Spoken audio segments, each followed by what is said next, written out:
Olá, pessoal! Opa! Tudo bem? Então, deixa eu deixar assim.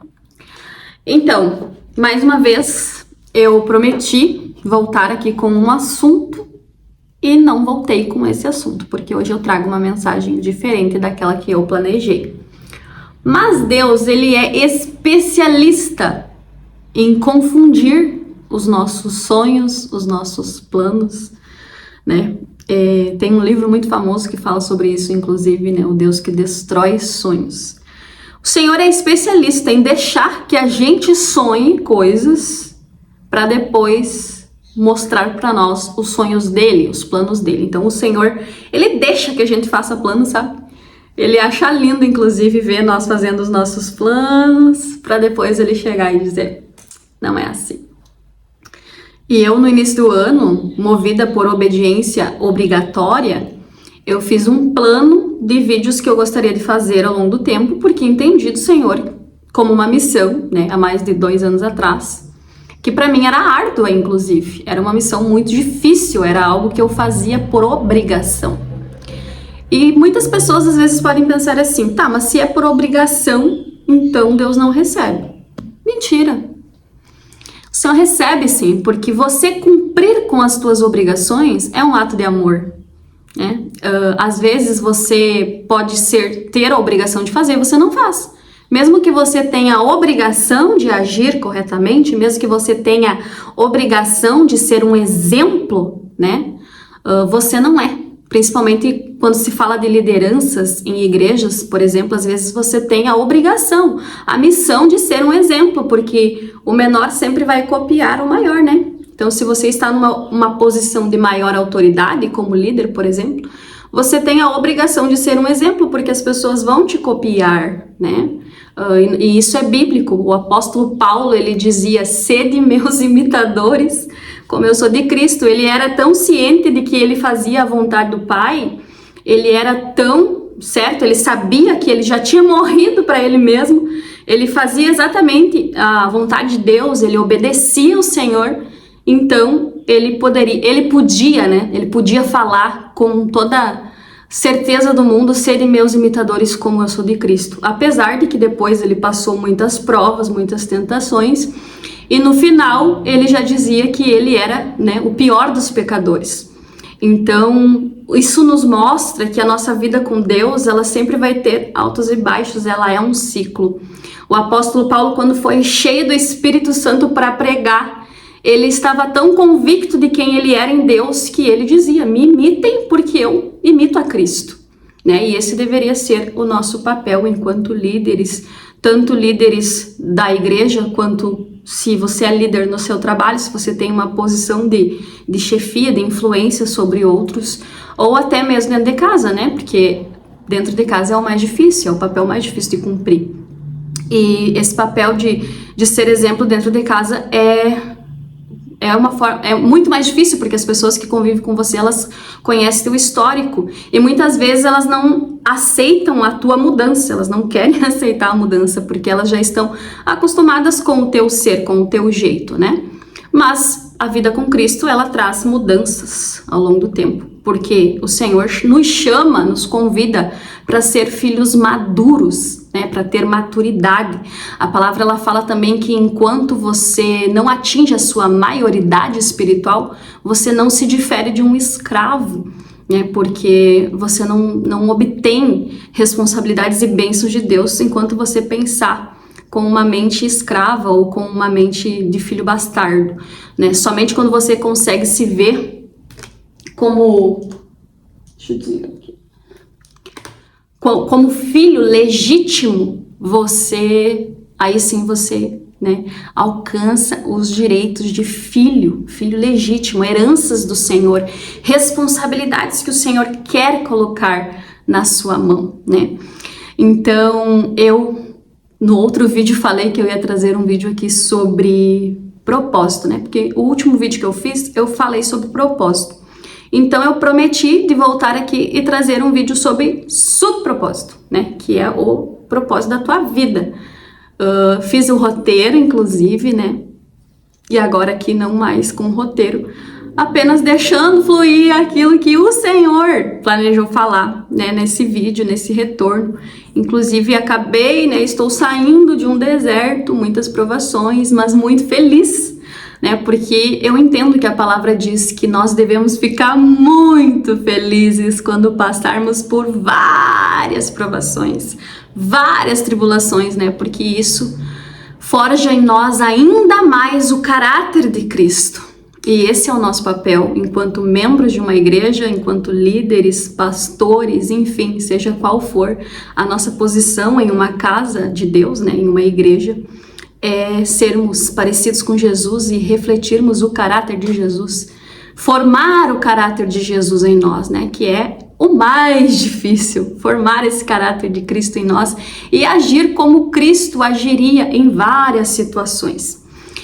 Então, a palavra que eu vou deixar aqui é um ensinamento que o Senhor trouxe para mim, em primeiro lugar, com certeza, baseado aí em algo que há mais ou menos, deixa eu ver, tudo começou em 2022, então 23, 24, 25, 26. Há 4 anos atrás, o Senhor começou uma obra no meu coração, na minha vida, aonde Ele diz para mim: volte-se para a tua casa, né? Tudo que eu já prometi para você, tudo que eu já falei sobre você, você vai encontrar esses tesouros perdidos dentro da sua casa. Então, se volte para a sua casa.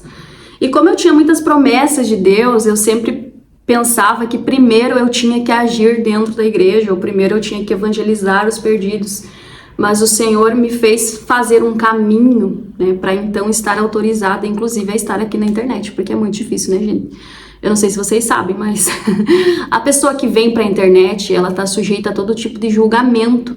E se a pessoa não tiver preparada, o coração dói, a pessoa fica ferida, fica... Mas o Senhor me fez vir aqui para a internet. Tudo começou no meu Instagram há uns 2 anos atrás, mais ou menos 2 anos e pouquinho, por obrigação, como eu falei, né? Mas você obedecer, mesmo que por obrigação, é um ato de amor, porque muitas pessoas, mesmo tendo obrigação, elas não fazem, mesmo que seja a obrigação delas, elas não fazem.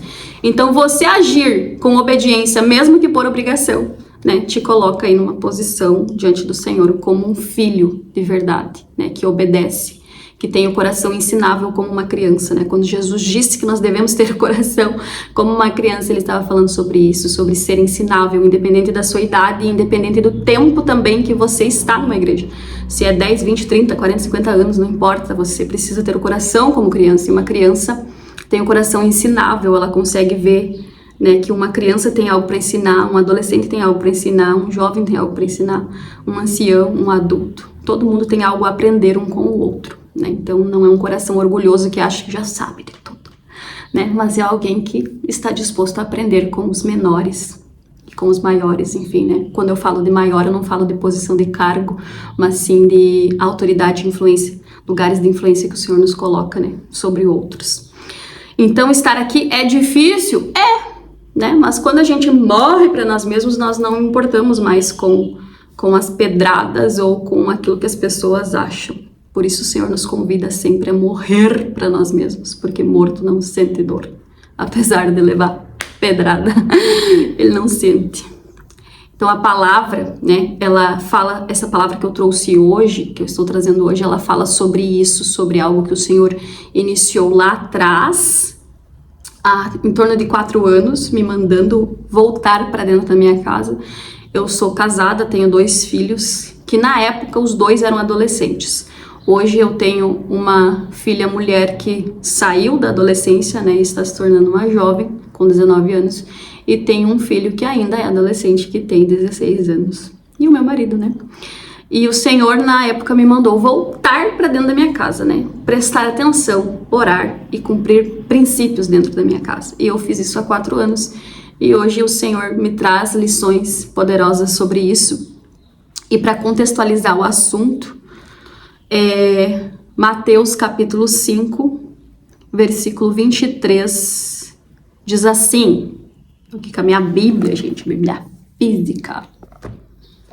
Se, pois, ao trazeres ao altar a tua oferta, e ali te lembrares de que teu irmão tem alguma coisa contra ti, deixa perante o altar a tua oferta, vai primeiro reconciliar-te com teu irmão, e então voltando, faze a tua oferta.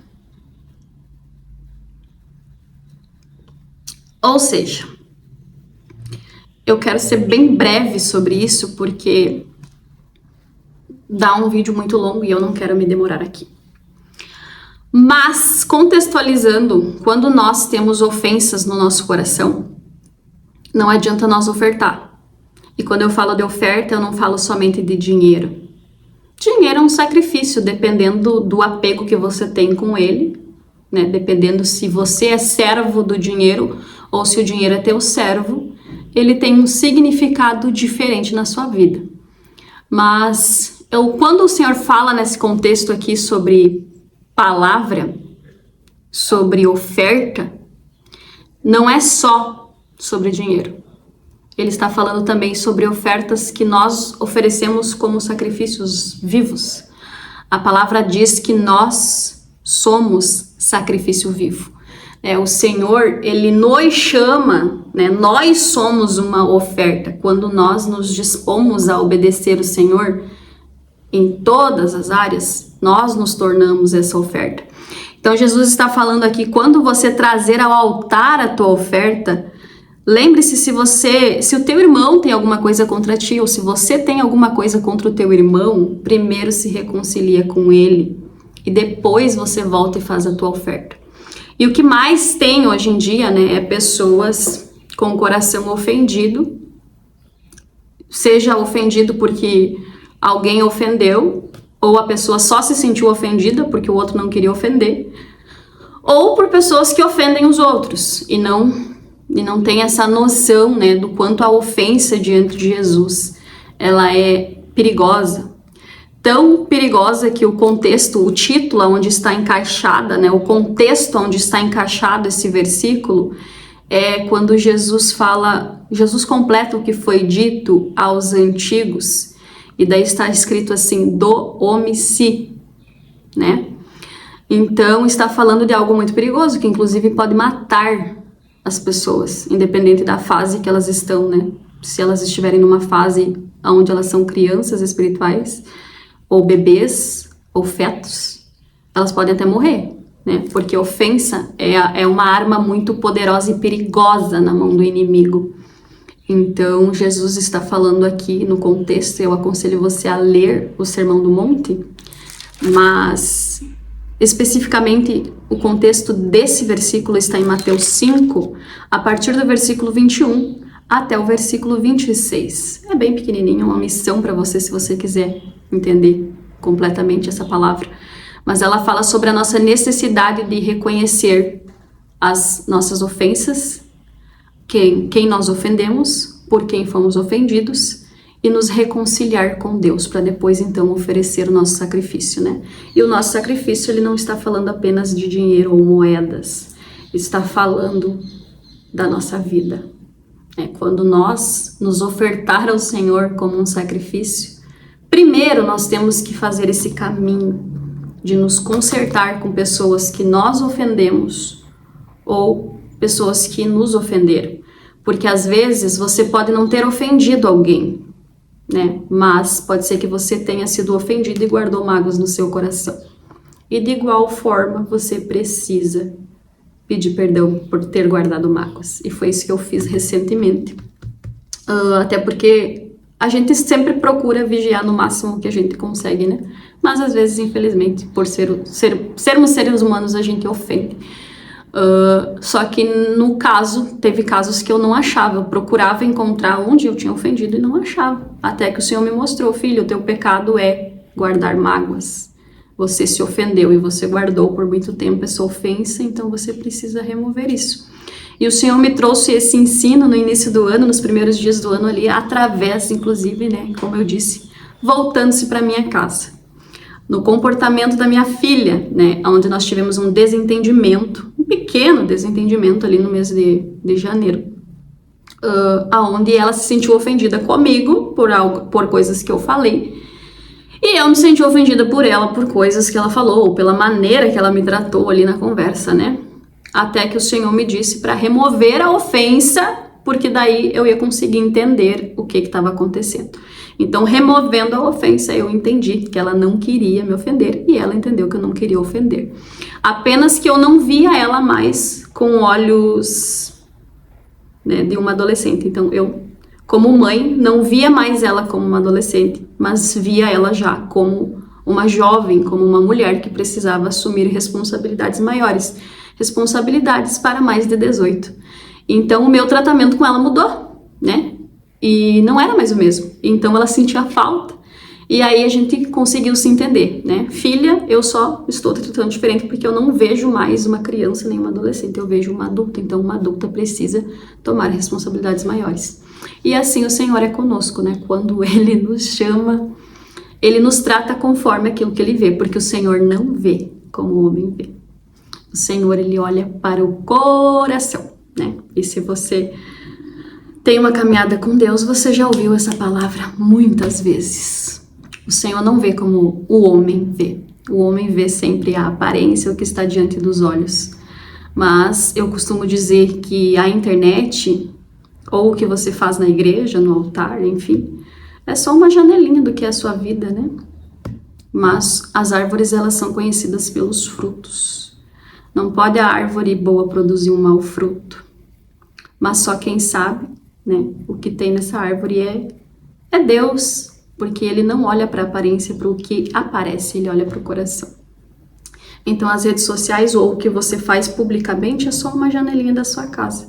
Quem te conhece de fato, de verdade, é quem convive com você todos os dias, né? Conhece um pouco mais, porque a verdade mesmo, é só Jesus, é só Deus, porque Ele sim, além de te conhecer por fora, Ele te conhece por dentro e conhece a sua história, tudo que você já passou para ser como você é hoje.